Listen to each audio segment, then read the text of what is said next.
the requests around essential work, they are getting that message. They have a problem.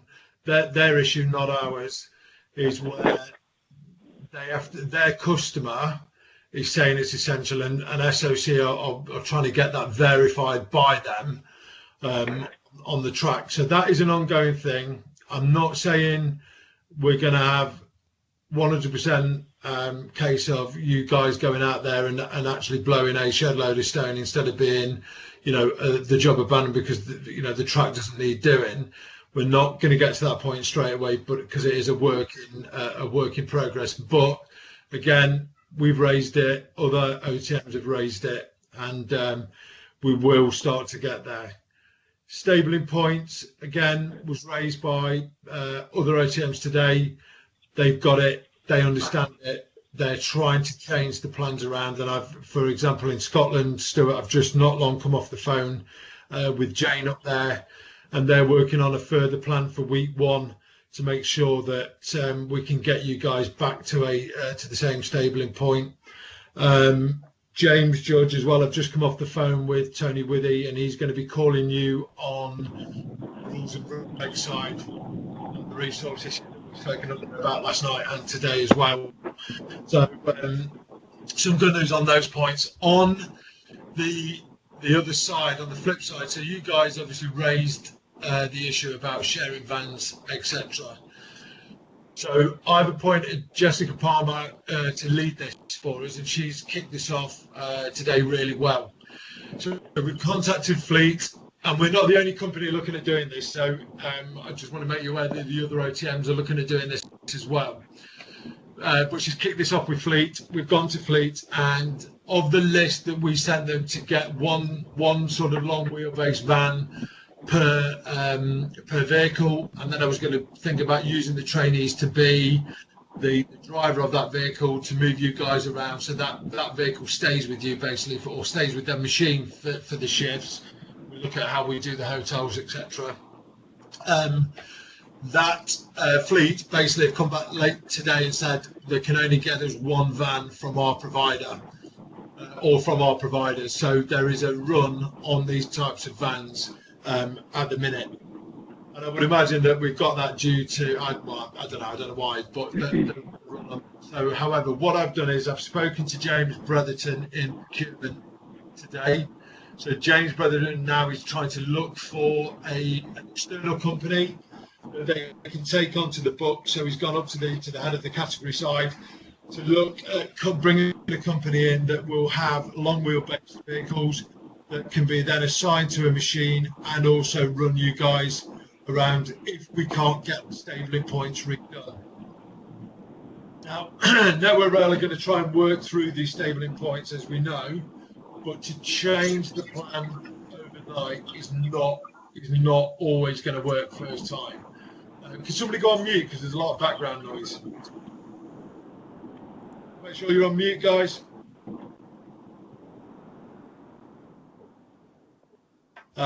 So it is a work in progress. So we do suspect there will still be some stabling issues, but I wanted to let you know, as I said I would, we're on with it. We're trying to get this plan done ASAP.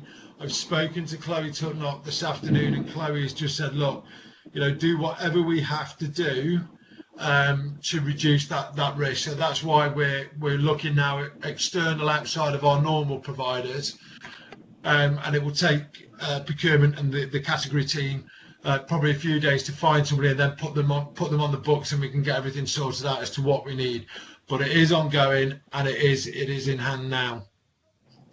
You would have all received an updated cab etiquette process as of today. This is the one now that Balfour Beatty Complete has agreed with Network Rail. So on the call today, it was brought up that sometimes TQSs are going to have to touch the screen.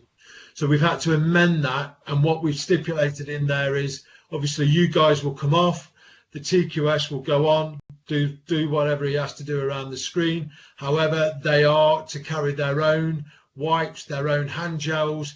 They will wipe everything down that they touch. They will then wash their hands, put new gloves on before getting on, and obviously when they exit.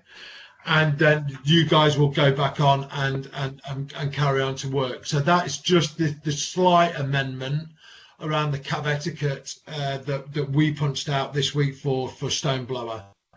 And obviously, again, as we've said, the clean products came in. Sam has tried to get most of those out for you guys today. Some of you have asked us to hold because the vehicles are in transit, and then we'll get them out to you next week because you've already got, I think, enough products on at this point in time. But again, me and Danny are holding stock in Ashford, stock in Peterborough. So there is enough now, and Sam Beveridge will be monitoring that stock, and we will be placing orders as soon as we get down to what our min levels are, and they're higher min levels than what you would normally expect. I would ask guys, and I know it's, whatever we do, don't take those cleaning kits or the bottles, etc., off the machines. They're there for when you're at work. When you are at home or in hotels, hot water with soap, clean towels is absolutely sufficient to deal with your own personal hygiene. So you don't need to be taking antibacterial gels back to your hotels or back home. So I would ask for that to be observed. You'll see that you've also received a couple of letters from Network Rail around essential workers, etc. And I've just had the Balfour Beatty one come in. Stuart's just done a mail merge. So I will get the individual letters that have been addressed to you all sent out. Please print them out. Please carry them with you. This is based around, I think in London at the minute, quite a few people have been stopped and asked why they're travelling, where they're going, are they essential, etc. As the government now, as of today, has or the police, should I say, have those powers to issue on-the-spot fines, etc., and challenge people as to what they're doing and why they're out. When it comes to that, I've been asked to make sure that you are aware that if the police approach you, for example, this has happened apparently in Leicester on a couple of construction sites, and the police have just closed those construction sites down, even though at this point in time construction is allowed to continue. What we would ask you to do in the first instance is phone control for advice. So if the police come up to a machine that might be in a stabling area, etc., and they say, no, you can't be here, etc., say, okay, pass them the letters, phone control for advice from control. If the police ask you to leave and they're determined to make you to leave, then we have to obey what the police are saying. But in the first instance, let's show them all the documentation that you've got to carry, get a hold of control, seek some advice from control and from your ops leads as well. And if necessary, give me a call and we can work that one through. So really that forms all of the updates that I've got so far today. There will be, I would imagine, more stuff coming out from the executive as this develops and as this moves on. If there is nothing to really report over the weekend, I won't hold the calls on Saturday and Sunday as we did last week. However, if something important comes up, if some important advice comes out and I do feel it's necessary to communicate, I will drop an updated invite out so you can all have it, and we can all dial in tomorrow if needed, but hopefully not. Dominica, have you got anything to add to the guys today? No, nothing really. Just continue to just say thanks to everybody for continuing to support us during this time. Cool. Nothing else to add, Andy. Thank you. Okay, so guys, if there's that's my update. Obviously, again, we'll open it up for questions. Obviously, I'm dealing with the stabling points. I'm dealing with the transport. So I don't think there's any real need to cover those ones off again because we sort of did that yesterday. But if there's anything else that we need to address or need to take up, can you just call it out now? And it's Pat again. Everybody must be getting sick of hearing my voice. Could you ask Network Rail why now they've got procedure? It's going back to transport and that, mate. That like TQSs, we've got TQS at the weekend. It's Dad and himself. They're not allowed to go in the same vehicle, mate. They've got to hire them vehicles, so they're keeping them separated. How come they've got one rule and we've got another rule? Right, Pat. So at this point in time, we're working through our own processes. So, as I said, on the transport, we are now looking at the crew bus system for you guys. There are going to be times, as we've said before, where the 2 metre rule is not achievable. So at the moment, we're having to look at stabling, so you can all drive your own vans. And we're also looking at now the crew system. So you're just going to have to give me a few more days to get through this, to get the end result that we need. Yeah, I understand. But I mean, if Network Rail are going on one system, Balfour's using another, and on our jackets and all the stuff we get, it's got zero harm. It's getting crazy.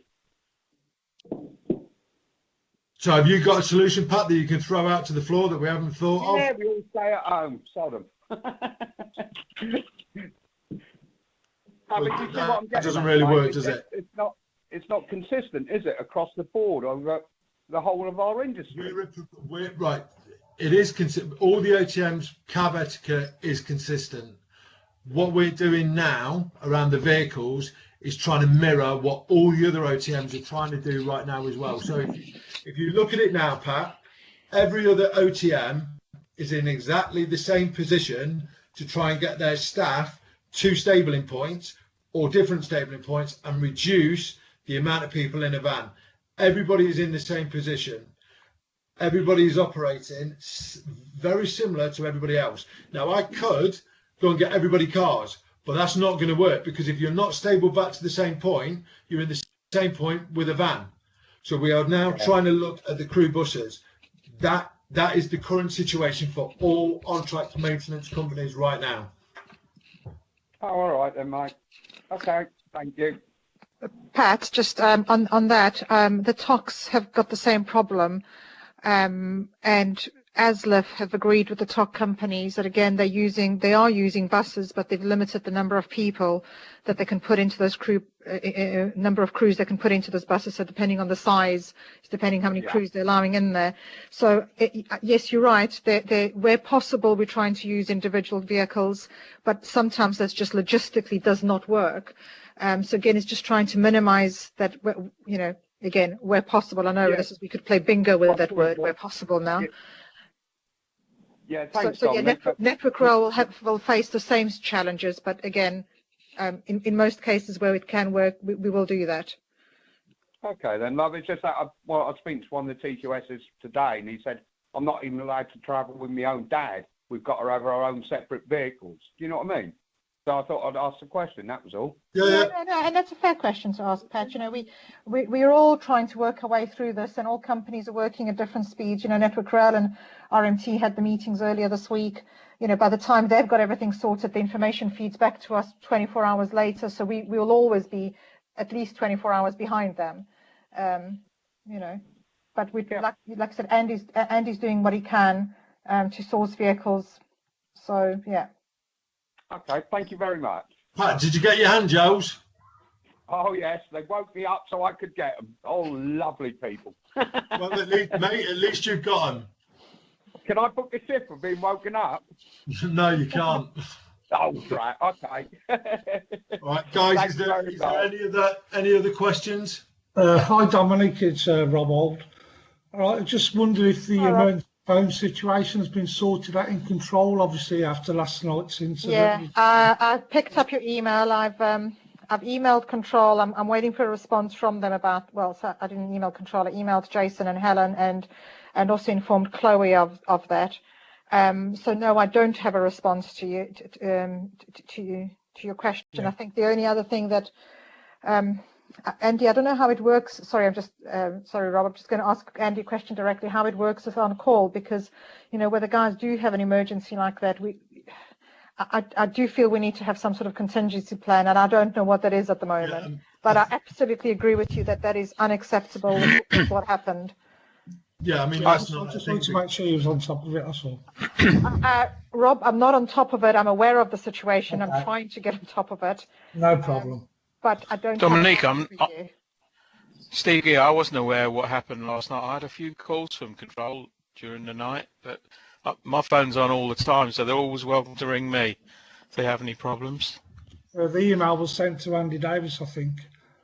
I was on call. I'm on call, Rob. It was 4 or 5 o'clock in the afternoon. Yeah. Okay. Yeah, I mean, we got the notification via the system this morning that there had been an RTA, but yeah. So I see. All right.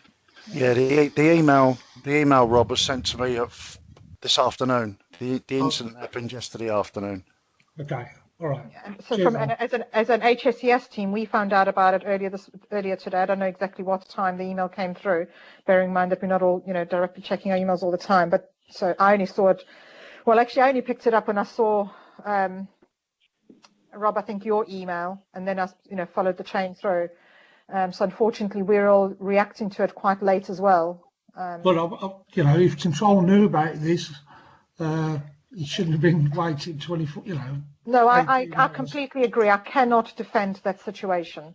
The only thing I'll say on this, Rob, is Tony was assisted during his incident by Zara mainly. Yeah. I phoned him as well, so I was aware of it. No problem. I think the issue here is just, he just couldn't get through to control at the time, could he? Yeah. But So I thought the whole point was that we put an emergency mobile number in there, which we've all been given the number to phone, and if we've been given that number, why isn't it being answered? Anyway, look, that's just. I absolutely agree. Except Rob, I really, I cannot answer that question. I cannot defend what happened. Making sure we work with Jason and Helen and Chloe to make sure that this is addressed, because the message I sent to Chloe was that I've been at Balfour Beatty for close on 2 years, and I know this has been a problem for close on 2 years. So we need to do, and especially now where I think the way things are at the moment, we absolutely need a more reliable control. So they have to do something quite quickly. No problem. Thank you very much.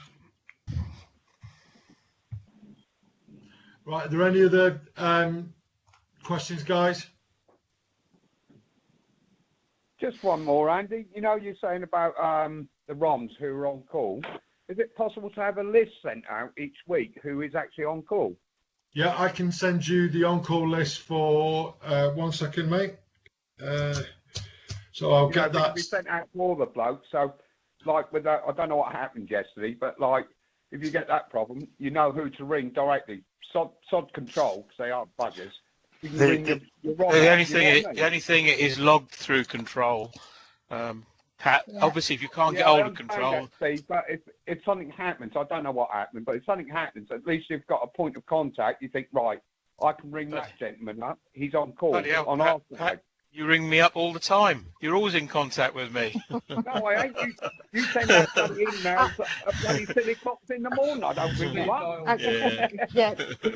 Guys, the only thing I would say is absolutely, I think it's not a bad idea to have those numbers, but I would ask that you obviously use that as your obviously control's got to be your first point of contact, and if you can't get hold of them, if you can't get hold of them, absolutely. So just ask you guys, to ring up. Yeah, agreed. I just as long as you're using that in that way too, as a backup. Hi, Pat. It's Dean here, mate. Just also that there's always technical support on call that you can always contact, and they know who's on call. So there's always that option as well. Yeah, every time I try to ring your number to give you a fault off, we've done a transit move, or I get a bloody silly fax machine. Yeah, then in which case you need to ring the number directly. It's on the daily status sheet that I send out every day. Who's on call with the numbers on there. I think that's probably the best way of dealing with it, because the operational on call through sickness and whatever can change. So unless everyone's on top of latest emails of on call, which probably isn't going to be high on the priority list, if you can't get through to control and it's something like that, then obviously that's a good shout, Dean, to maybe go through the maintenance on call to get the on-call number. What I'll do tomorrow, I'll add on the daily status report, I'll add the ROM's phone number and who's on call, and I'll keep that up to date. So on the daily status report, you'll have the technical support team number, the technical support engineer who's on call, and also what ROM's on call that week. So you'll have all the numbers on that daily status report that's sent out and updated twice a day. Brilliant. Okay. I better stop with deleting them then, because it's always machine on repair, so I better keep them in future. Pat, that's not very nice. That's very true, though. Come on. At least you're on, Pat. Sorry? Right, Trent Hall here. Speaking on behalf of Mr. Jason Philpott, he did suggest this to Andy. Considering which front you're struggling with loitering, can we have Winnebagos? Right, I'll tell you what, I'll launch that one upwards, and I think that'll come straight back down. But there we go. Andy, can I just add in about the procedure that's been sent out this afternoon? I've sent out to the techs in Scotland so they're aware of what's required of them. Yeah. There's one of the techs reading the procedure as wiping down the touch screen and whatnot as only been to the Matiza machines, not to Stoneblower.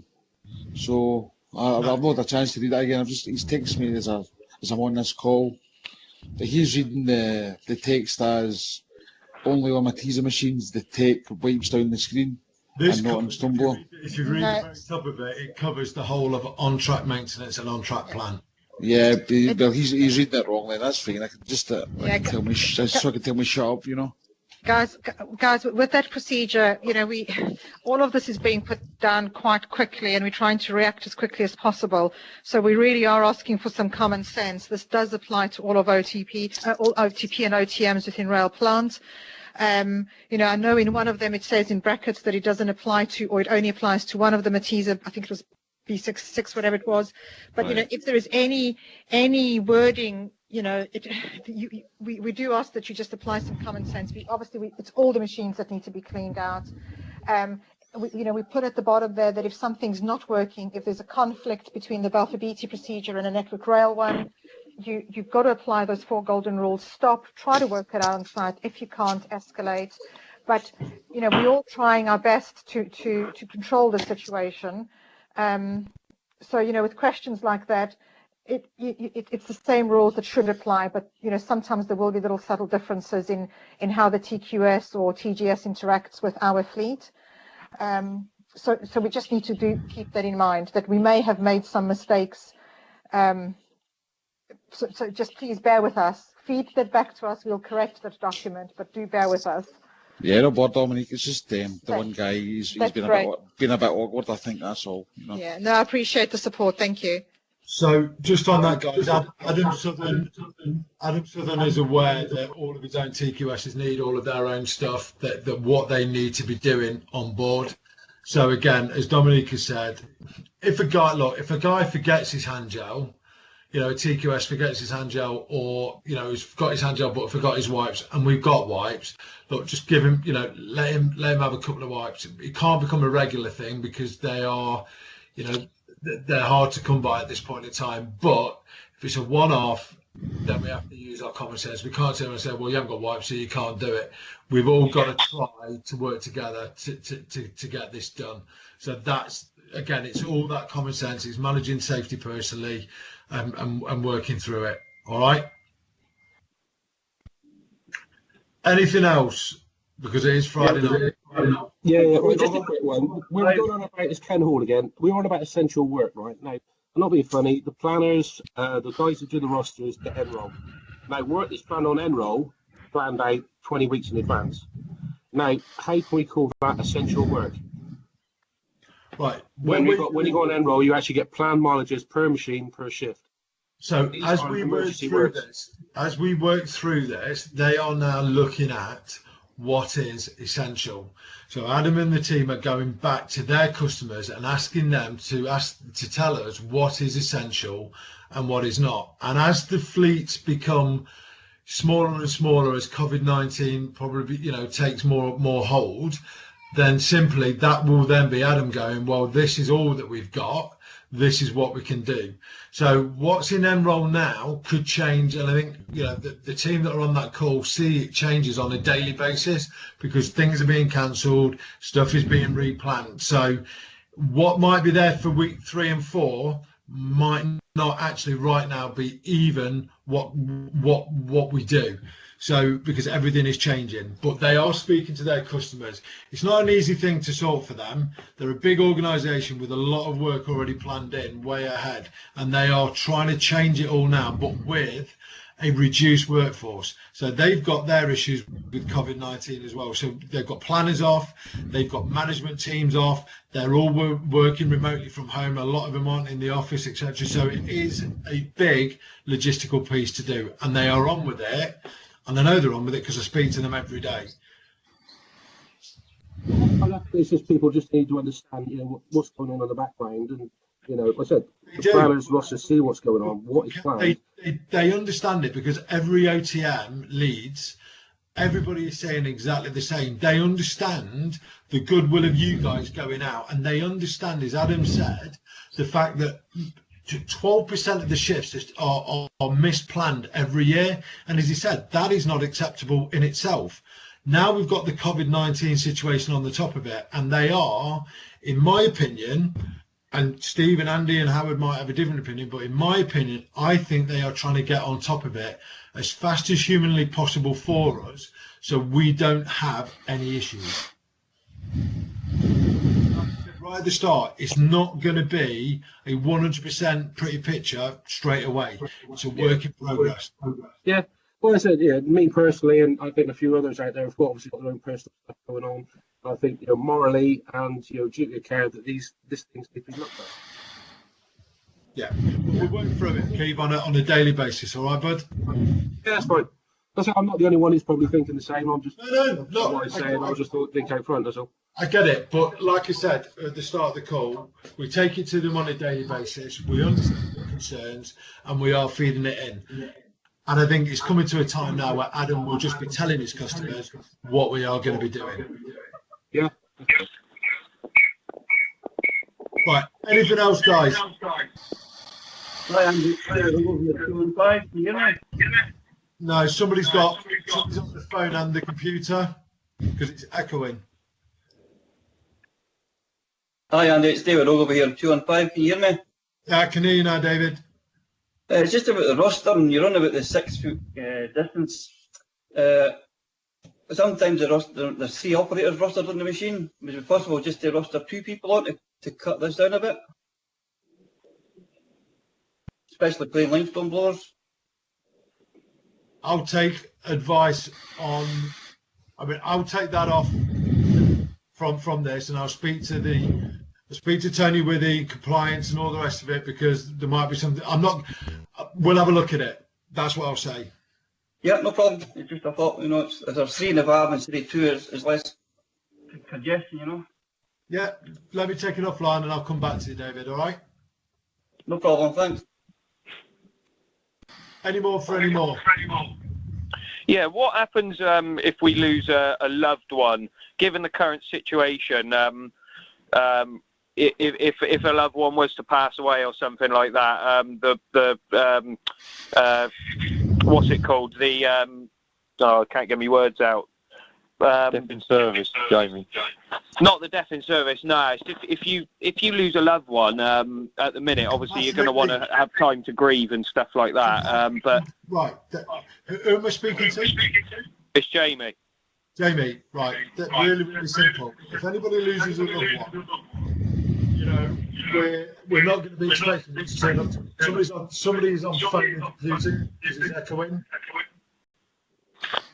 Mary, put it on note. If somebody loses a loved one, we will support them through it with whatever they need. Can't say that enough. and I hope above all that not one of us are affected in that way. But if it does happen, you will have my 100% full support for whatever you need, time-wise, help-wise, whatever that looks like. That's not even in question. Does that answer? Yeah, it's just you're going to want time off to grieve, aren't you? And then the funeral directors, that's what I was trying to say. The funeral companies are all going to be overloaded with the amount of loss and how that's going on. I think, look, the end state is at the moment, as the government says, funerals go ahead. People go to those funerals. As far as I'm concerned, you get time to grieve, you get your compassionate leave.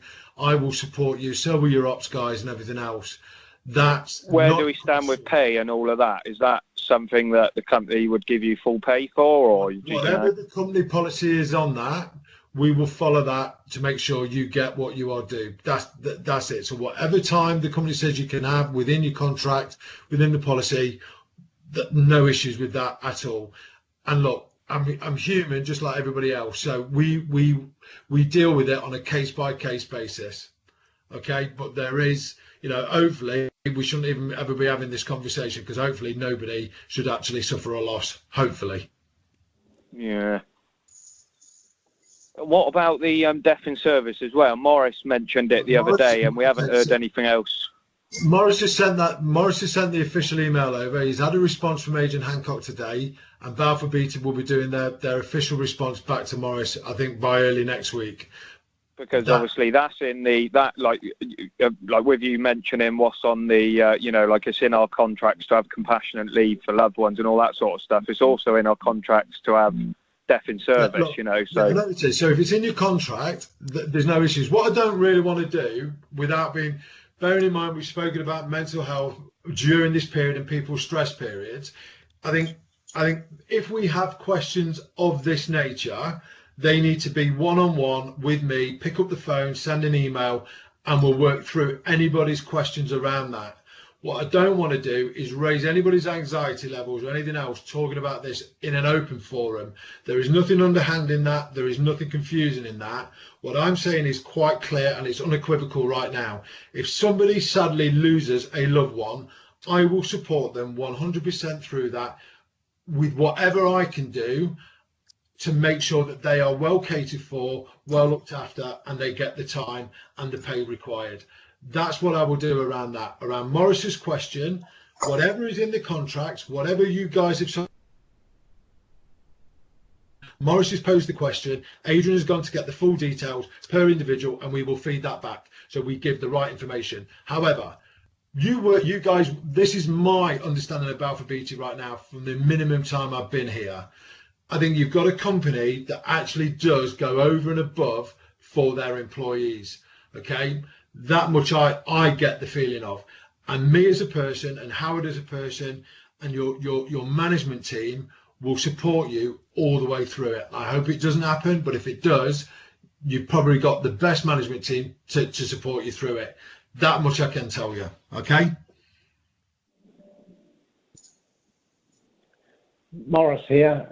All it is, Jamie, that I had a reply from Adrian, and it's gone from Adrian now. He's got in touch with the Balfour Beatty pension, and we're waiting to hear back from them. Cool. Andy, it's Rich. Just to reiterate your point on Jamie's question there, a few years back, my mum was diagnosed with terminal cancer, and I was like the primary carer, if you like. And Balfour Beatty, I couldn't have asked any more of them. They were absolutely bloody brilliant with me. They gave me everything I needed. They gave me time off, pay, support, everything. So, I'd like to say that I put that type of question, Jamie. I understand your worries, but I'd definitely put that type of question out of your mind, because I think Balfour Beatty would certainly look after everybody, because they did with me. Yeah, no, it's good to know. Right. Anything else? No? Right. Listen, again, and I'll do it every night near enough, I want to thank you for your continued efforts. I want you to thank you for your patience while I work through the crew bus issues and everything else to get that resolved for you. If there's anything anybody needs, I mean, I'm not on call now, so I'm off call as of 4 o'clock, but my phone will be on over the weekend if anybody wants me. Pat, don't phone me anymore at 9 o'clock at night. And then I'm able, I'm here to support. If there is anything over the weekend that we need to punch out or get a call, as I said, I'll send an updated. If not, 5 o'clock Monday, we'll have a chat again. I wish you all a good weekend and a safe shifts if you're working. Okay? Thanks, guys. I'll ring you up at 2 o'clock in the morning then, Andy. Yeah. Andy. Brilliant. Okay. Speak to you later. Stay safe, everybody.